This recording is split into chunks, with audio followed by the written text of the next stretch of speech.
Olá, pessoal! Santa Edviges é uma das santas mais queridas dos brasileiros. Nascida em uma família nobre, viveu a humildade e a caridade, apesar do ambiente que a cercava de riqueza. Hoje falaremos sobre suas origens familiares, a educação, o casamento e a vida na corte. Vem comigo!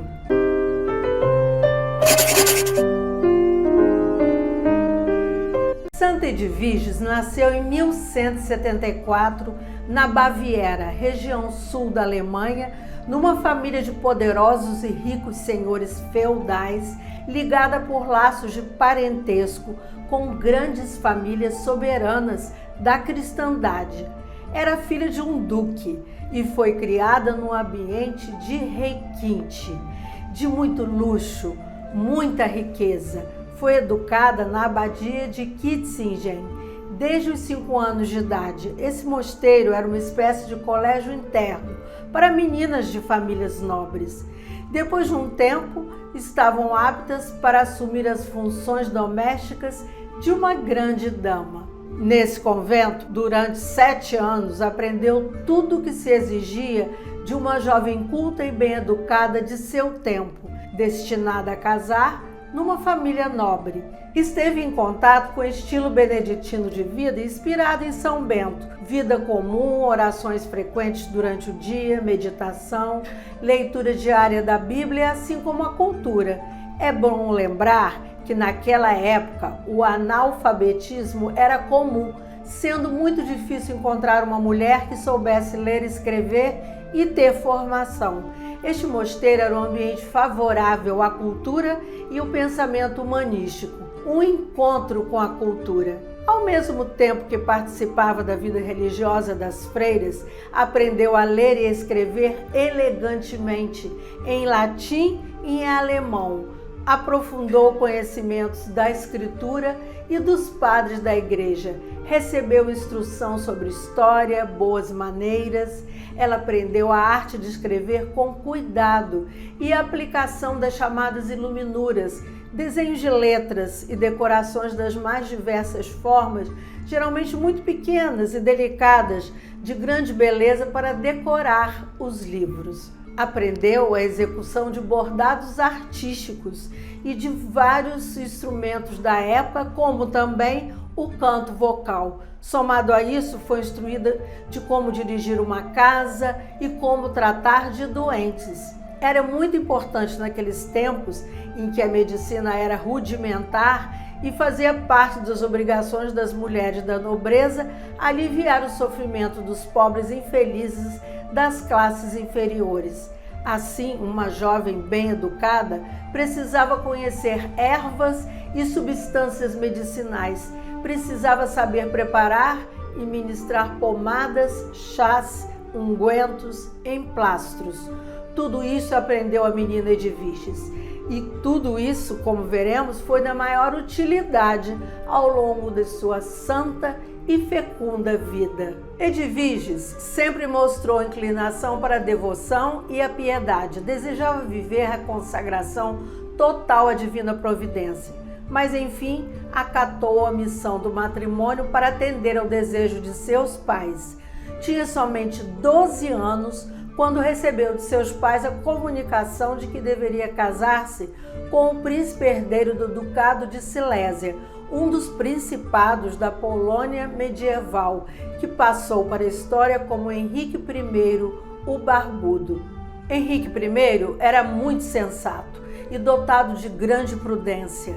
A história registra ter sido um excelente administrador que organizou e expandiu seus domínios e que tinha um profundo senso do dever. Edviges era imensamente rica e poderosa. Ao casar, recebeu dos pais um dote que representava uma quantia elevadíssima. Essa quantia deveria ser delegada a Henrique, mas ele, que também era riquíssimo, não quis tocar nos bens de Edviges, permitindo que ela dispusesse livremente deles.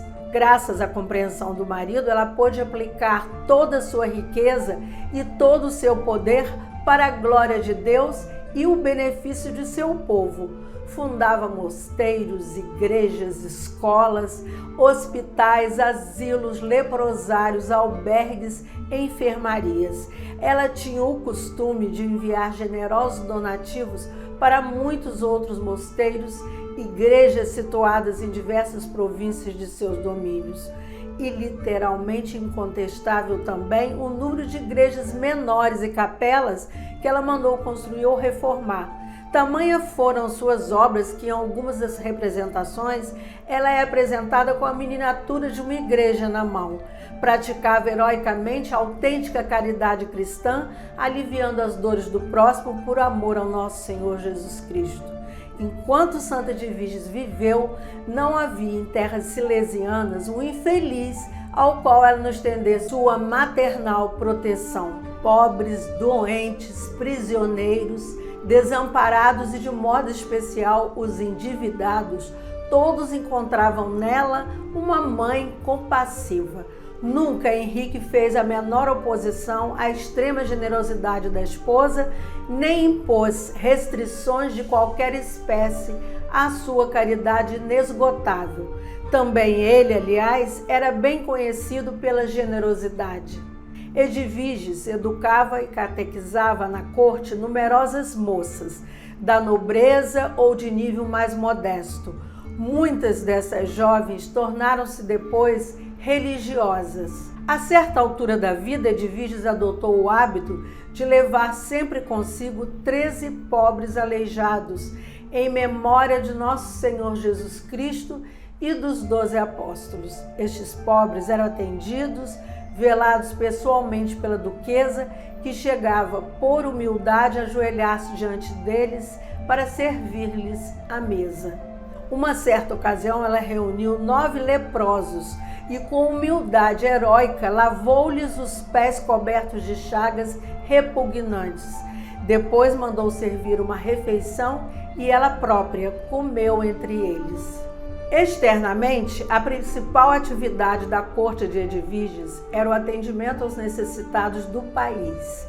Um amplo serviço de informações dirigido pela duquesa levava ao seu conhecimento quem estava padecendo necessidade e ela, sempre que possível, de modo oculto, como recomenda o Evangelho, fazia prontamente chegar seu maternal socorro ao desamparado. A santa duquesa cuidava não apenas dos corpos dos pobres, mas também e sobretudo de suas almas. Zelava para que fossem instruídos na fé católica, que recebessem os sacramentos e que praticassem as virtudes cristãs. Certa vez empenhou-se em ensinar o Pai Nosso a uma sua lavadeira, mulher de inteligência tão curta que nunca havia conseguido aprender essa oração. Durante 10 semanas foi morar junto com esta mulher, esforçando-se diariamente até que ela conseguisse reter na memória o Pai Nosso. Na rotina diária de Edviges não havia nenhum momento de ociosidade. Tudo estava perfeitamente determinado, cada coisa ao seu tempo. Passava longas horas em oração, recolhida diante do Santíssimo Sacramento e de uma imagenzinha de Nossa Senhora que habituava a levar sempre na mão, dia e noite. Por hoje é só. Até o próximo capítulo.